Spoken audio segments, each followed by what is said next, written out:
என்ன வெற்றி, சைக்கிள் கேப்ல திவ்யாவை கிண்டல் பண்ணிக்கிட்டு இருக்கேன் என்ன? உண்மையை சொன்னா அப்படிதான் இருக்கும் போல. இங்க பாரு இங்க பாரு இங்க பாரு, காஃபி சிந்திரும். இவனை க்ளோஸ் பண்ணலான்னு பிளான் பண்றோம்னு தெரியாம பாவம் பையன் கொஞ்சம் ஜாலியா இருக்கான். இருந்துட்டு போட்டோம், கொஞ்ச நாள் தானே.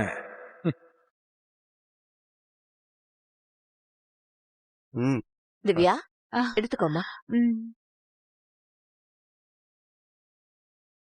Thanks aunty.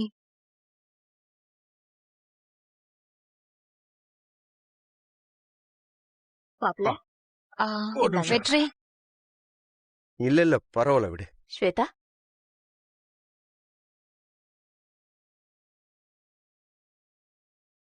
என்னத்த மறுபடியும் கோயில் பூஜை வருதுன்னு ஆரம்பிச்சிட்டீங்களா? உடம்ப பாத்துக்குங்க.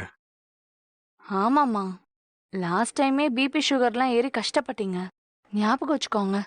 அது அப்போ, இது இப்போ.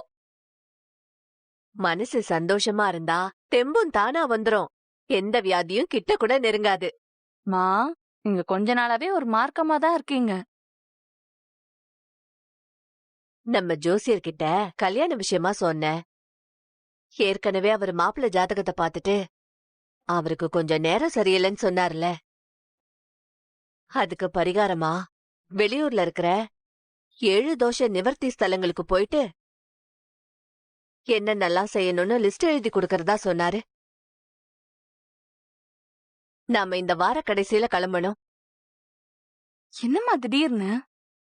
நீங்க சொல்றதெல்லாம் பார்த்தா 4-5 நாள் ஆகும் போலயே. மா, அதுக்கெல்லாம் டைம் இல்ல, நிறைய வேலை இருக்குமா. மகேஷ்க்கும் 4 நாள் லீவ் வருதுல்ல, அவனையும் கூட்டிட்டு போலாம். கோவில் விஷயத்துல மறுப்பு தெரிவிக்கவே கூடாதுமா. ஆமா ஸ்வேதா, மகேஷும் வீட்டுல தானே இருக்கான். அவனே இந்த மாதிரி இடத்துக்குலாம் கூட்டிட்டு போனா தானே அவனுக்கும் ஒரு வெக்கேஷன் போயிட்டு வந்த மாதிரி இருக்கும், புது எக்ஸ்பீரியன்ஸ் கிடைச்ச மாதிரி இருக்கும். போயிட்டு வரலாமே. நீங்க சொல்றதும் கரெக்ட் தான், போலாம். பாத்தீங்களா மாப்ள, என் பொண்ணு நீங்க சொன்னதா கேப்பா போல. அம்மா, இத பாருங்க அத்தை, எக்காரணத்துக்காகவும் எனக்கு வர எந்த பாதிப்பும் ஸ்வேதாவையோ மகேஷையோ அஃபெக்ட் பண்ணிடக் கூடாது. அதனாலதான் நீங்க சொன்னது டிலே பண்ணாம போயிட்டு வந்துடலான்னு சொன்னேன். தங்கமான மாப்ள நீங்க.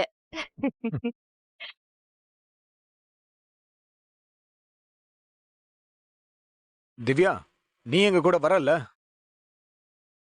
வெற்றி, நீயும் தான். இல்லனா, எனக்கு முக்கியமான ப்ராஜெக்ட் இருக்கு. 2 நாள் ஃப்ரெண்ட்ஸோட சேர்ந்து ஆபீஸ்லயே ஸ்டே பண்ணி ஒர்க் பண்ற மாதிரி கூட இருக்கும். உங்க கல்யாணம் முடியட்டும், அப்புறம் ஜாலியா ட்ரிப் போலாம். வெற்றி, நீ என்ன யோசிச்சுக்கிட்டு இருக்க? இல்ல கர்ணா, நான் வரல. ஆர்பர் பிரான்ச்னு இப்பெல்லாம் நிறைய பஞ்சாயத்து வருது. நான் இருந்தாதான் சரியா வரும். அதான் மகேஷ் வர்றான்ல, போயிட்டு வாங்க. சரி. அத்த, நீங்க பிளான் பண்ணுங்க, நம்ம சேர்ந்து போயிட்டு வந்துடலாம். சரிங்க மாப்ள, சரி. சரி.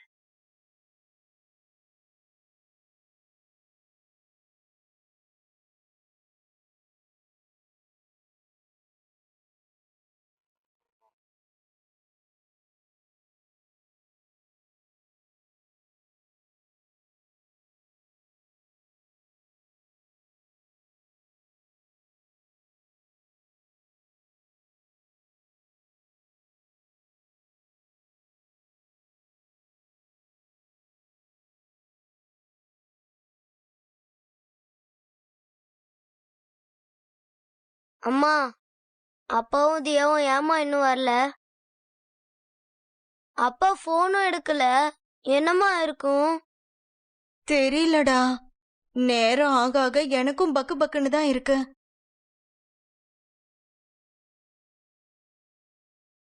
அம்மா வந்துட்டாங்க. என்னங்க, போன் அடிச்சா கூட எடுக்கவே மாட்டேங்கிறீங்க? என்னவோ ஏதோன்னு பயந்துட்டோம். ஹாஸ்பிட்டல்ல ரொம்ப கூட்டமா இருந்தது சரளா. டாக்டர் கிட்ட காட்டிட்டு கிளம்புறதுக்கே லேட் ஆயிடுச்சு. தருண் ஃபோன் பண்ணும்போது நாங்க கிட்ட வந்துட்டோம். அதான் நேர்லயே வந்து வீட்லயே பேசிடலாமேன்னு எடுக்கல. சரி, டாக்டர் என்ன சொன்னாங்க? தியா கிட்ட என்னென்ன பிரச்சனை இருக்குன்னு டாக்டர் டீட்டெயிலா விசாரிச்சாங்க. அது எல்லாமே நோட் பண்ணிக்கிட்டு ஒரு வாரத்துக்கு மருந்து மாத்திரையெல்லாம் எழுதி கொடுத்துருக்காங்க. அடுத்த வாரம் திரும்ப வந்து பார்க்க சொல்லியிருக்காங்க. எதுவும் பிரச்சனை இல்லல்ல? ஆஹா, இல்ல சரளா, பிரச்சனை எல்லாம் ஒண்ணும் இல்ல. நீ ஒன்னும் பயப்படாத. ஆ, டாக்டர் அல்சரா இருக்குன்னு சொல்றாங்க. தருண் கூட அழுதுட்டாங்க. இவனை தேத்துனாலும் எனக்கு ஒரு மாதிரி பதட்டமாவே இருந்துச்சு.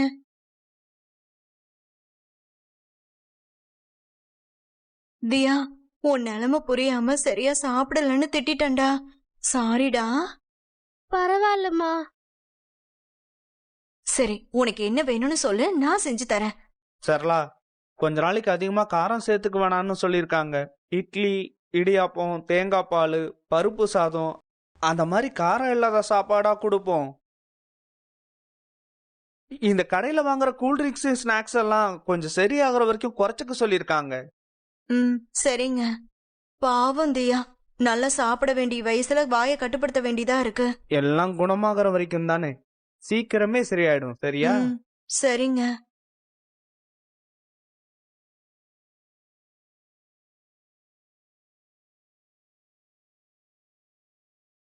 ஒன்னும் இல்ல.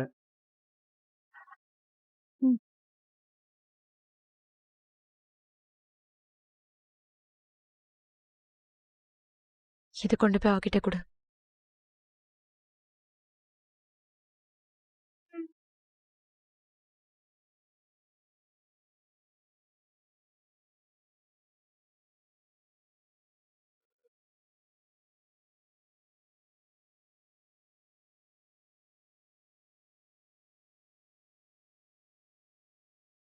ஆ, எடுத்துக்கம்மா.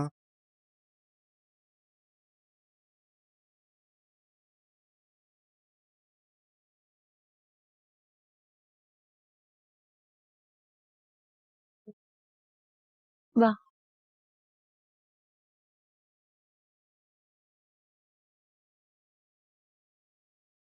கடவுளே, தியாவை சீக்கிரம் சரி பண்ணிடுங்க.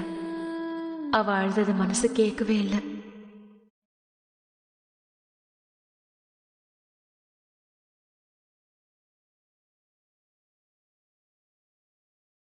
சார், வக்கீல் சார், வாங்க சார். வணக்கம்.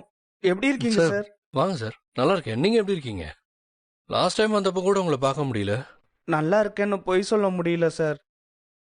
அவ்வளவு வலியும் வேதனையும் எனக்குள்ள இருக்கு. ஏன் சார், நீங்களே இப்படி விரக்தியா பேசினா எப்படி? நீங்க தானே அபிக்கும் சுடருக்கும் பக்கபலமா இருக்கணும். நடந்த எல்லா விஷயத்தையும் நீங்களே கேள்விப்பட்டிருப்பீங்க சார். அபி எதையும் வெளிப்படையா சொல்ல மாட்டேங்கிறா. கொஞ்சம் கூட பிடி கொடுக்காம சுடர கூட்டிட்டு எங்கேயாவது போயிடுறேன்னு சொல்லிக்கிட்டு இருக்கா சார். என்ன பண்றதுன்னே தெரியல. ஒவ்வொரு நிமிஷமும் எனக்கு நெருப்புல நிக்கிற மாதிரியே இருக்கு. இது எல்லாத்துக்கும் எப்போ எப்படி தீர்வு கிடைக்க போகுதுன்னு எனக்கு ஒண்ணுமே புரியல சார். சொன்னாங்க சார். ஆனா இப்ப எனக்கு இருக்கிற கோல் முழுக்க இந்த பரோல் முடியறதுக்குள்ள அபிய நிரபராதின்னு நிரூபிக்கணும்.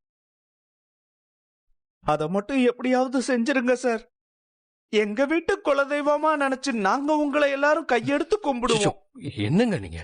கை இறக்குங்க, இறக்குங்க சார். என்ன இதெல்லாம்? ஆமா சார், அபி தப்பு பண்ணிட்டான்னு அவ மேல சுமத்தப்பட்ட பழிதான் குழந்தைகளுக்குள்ள கூட பேச முடியாத நிலைமையை உருவாக்கி எல்லாத்துக்குமே தடையா இருக்கு. இதுல அபிக்கு அண்ணனா ஆறுதலா இருக்க வேண்டிய நானே சரளாவோட பேச்சுக்கு கட்டுப்பட்டு அப்படியே நிக்கிற மாதிரி இருக்கு. என்ன கையாலாகாதவனா நிக்க வச்சிருக்காங்க சார். அபியும் சுடரும் எந்த காரணத்துக்காகவும் இங்கிருந்து போயிடக்கூடாதுன்னு, இங்கேயே இருக்கணும்னு தான் நான் எல்லா விஷயத்துக்கும் பல்ல கடிச்சுக்கிட்டு ஒதுங்கியே இருக்க வேண்டியதா இருக்கு சார். சார், உங்க நிலைமை எனக்கு புரியுது. பட் நீங்க கவலைப்படாதீங்க. இங்க பாருங்க சண்முகம் சார், உண்மையை நெருங்கிட்டோம். கண்டிப்பா நம்ம கண்டுபிடிப்போம். சார், நீங்களும் என்ன அபி மாதிரியே ஒதுக்கி வச்சிடாதீங்க சார்.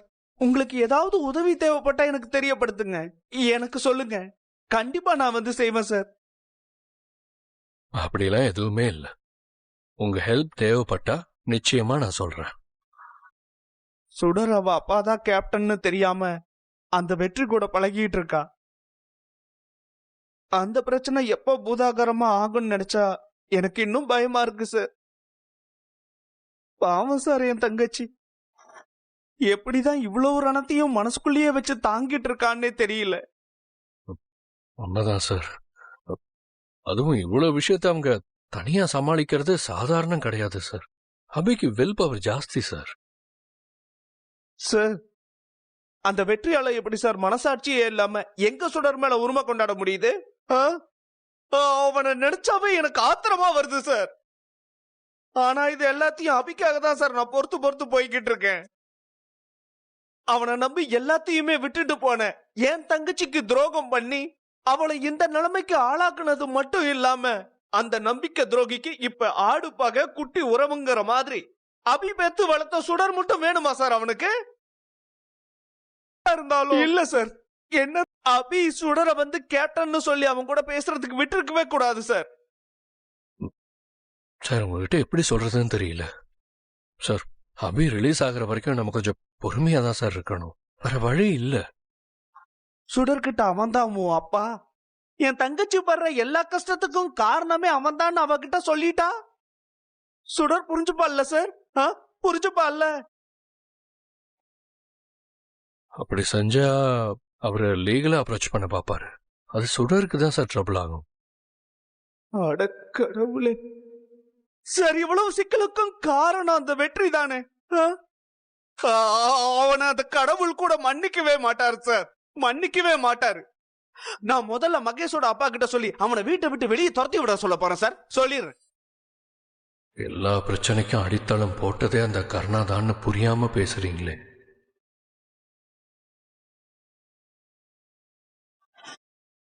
ஐயோ பாருங்க சார், நான் வேற உங்களை நிக்க வச்சே புலம்பிக்கிட்டு இருக்கேன். உள்ள வாங்க சார், வாங்க. இருக்கட்டும் சார். இத பாருங்க, நீங்க எதுவும் வரி பண்ணாதீங்க. நல்லது மட்டுமே நடக்கும்னு நம்புங்க. சரி, வரேன் சார்.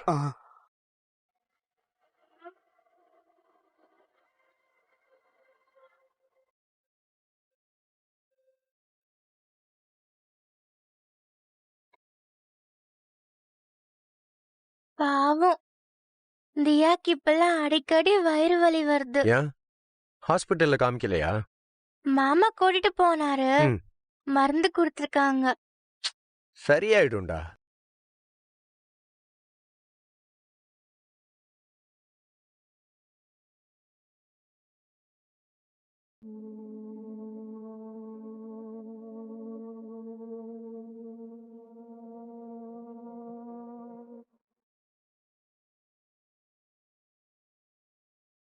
ஆ?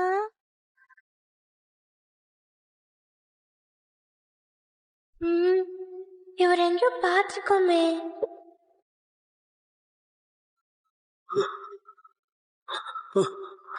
மாணிக்கம் நில்லுங்க. ஆ,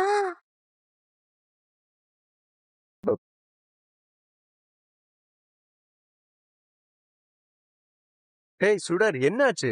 ஏன் இங்கே நிக்கிற? அவர அம்மா ஒரு நாள் துரத்திட்டு வந்தாங்க. யார? அதோ அதோ அந்த ஆட்டோ பக்கத்துல நின்னு பேசிட்டு இருக்காரே அவர்தான்.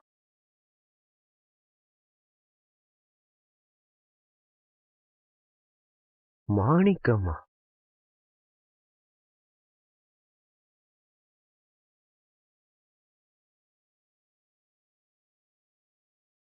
சுடர், நீ இங்கே, நீ என் பின்னாடி வராத, சரியா? நான் வந்துடுறேன்.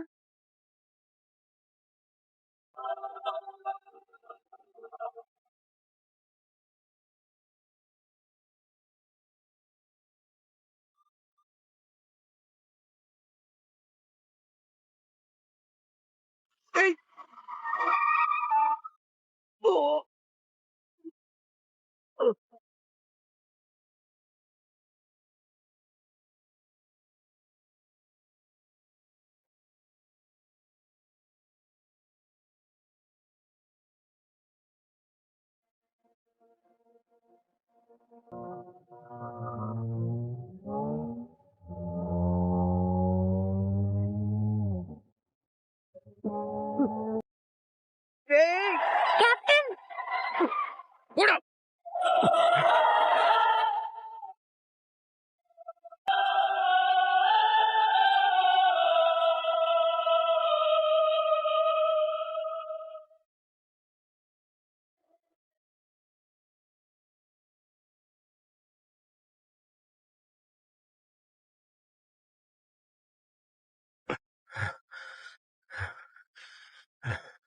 மிஸ் ஆயிட்டான். அவர் உங்களுக்கு தெரியுமா கேப்டன்? தெரியும். சரி, உன்னோட அம்மா எதுக்கு அவரை துரத்தி இருக்காங்க? அவரை கண்டுபிடிச்சா அம்மு ஜெயில இருந்து வெளியே வர முடியும்னு வக்கீல் சார் கிட்ட கூட சொல்லிட்டு இருந்தாங்க கேப்டன். அவரை கண்டுபிடிச்சா உங்க அம்மா ரிலீஸ் ஆக முடியுமா? ஆமா கேப்டன். அவர் எப்படியாவது தேடி கண்டுபிடிங்க கேப்டன், ப்ளீஸ். கர்ணாவை மாணிக்கம் பிளாக்மெயில் பண்றான். அபி மாணிக்கத்தை துரத்திக்கிட்டு போயிருக்கா. அவனை கண்டுபிடிச்சா அபிக்கு என்ன ஆதாயம் கிடைக்கும்? அப்படின்னா மாணிக்கம் பார்வதி அக்காவோட கொலையில எந்த விதத்திலயாவது சம்பந்தப்பட்டிருப்பானா? இல்ல அவங்க கொலைய பத்தின ஏதாவது விஷயம் மாணிக்கத்துக்கு தெரிஞ்சிருக்குமா? கேப்டன் கேப்டன் ஆ? பாவம் அம்மு பரோல் முடிஞ்சு திருப்பியும் ஜெயிலுக்கு போவாங்களோன்னு எனக்கு பயமா இருக்கு. இல்லடா, போக மாட்டாங்க. கண்டிப்பா உன் கூடவே தான் இருப்பாங்க. நிஜமாவா கேப்டன்? ஆமாண்டா. சரி, வா போலாம். ம்.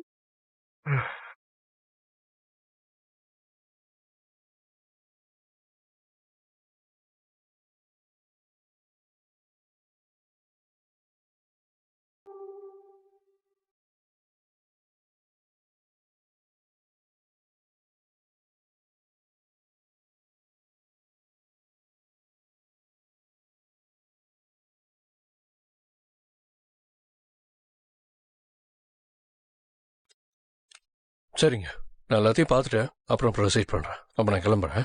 இல்ல பிரபாகரன், ஒரு 5 மினிட்ஸ் வெயிட் பண்றீங்களா? என்னோட கிளையண்டோட சன், அவரும் ஒரு லாயர் தான். அவர் ஏற்கனவே ஒரு லாயர் கிட்ட ஜூனியரா பிராக்டிஸ் பண்ணிட்டு இருக்கன்னாரு. அவருக்கு என்னமோ அங்க பெரிய சாட்டிஸ்பாக்சன் இல்லையா. அப்பதான் உங்களை பத்தி நான் சொல்லிக்கிட்டு இருந்தேன். உடனே வந்து உங்களை மீட் பண்றேன்னாரு. நீங்க வந்திருக்கீங்கன்னு சொன்ன அவரும் இன்னும் கொஞ்ச நேரத்துல இங்க வந்துருவாரு. ஓ, அப்படியா? ஏற்கனவே என்கிட்ட நிறைய ஜூனியர்ஸ் இருக்காங்க. That's okay. நீங்க சொல்லியிருக்கீங்கல்ல, கண்டிப்பா மீட் பண்ணிட்டு போறேன். உங்களுக்கு நிறைய ஃபேன்ஸ் எல்லாம் இருக்காங்க போலயே. ஏன்?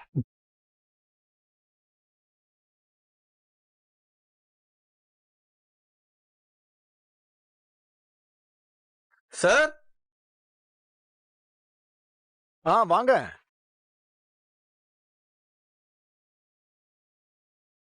வணக்கம் சார். வாங்க, வணக்கம். உட்காருங்க. Thank you sir. நீ விளையாடு. இவர்தான் தினேஷ். இப்ப நான் சொல்லிக்கிட்டு இருந்தேன்ல, அவர்தான். ஓ, ஹாய். நான் பிரபாகரன். சார், தெரியும் சார். உங்க மேல இம்ப்ரெஸ் ஆகிதான் உங்களை மீட் பண்ணியே ஆகணும்னு வந்தேன். ஓ. உங்க ஆபீஸ்க்கு கால் பண்ணா உங்க ஜூனியர்ஸ் பிஸின்னு சொல்லுவாங்க சார். ஓஹோ, ஏங்க, நான் அவ்வளோ பெரிய ஆள்லாம் இல்லைங்க.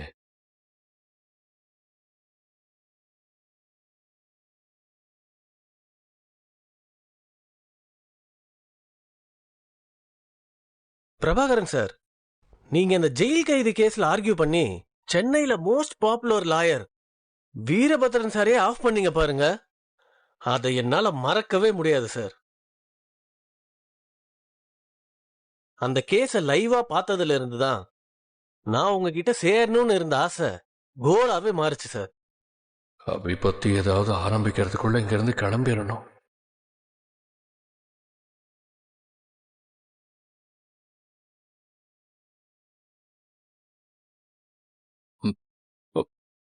ஓகே தினேஷ், நீங்க ஆபீஸ்க்கு வாங்க. கண்டிப்பா நிறைய பேசலாம். Okay sir. ஜெயில் கைதியா? யார் பிரபாகரன் அது?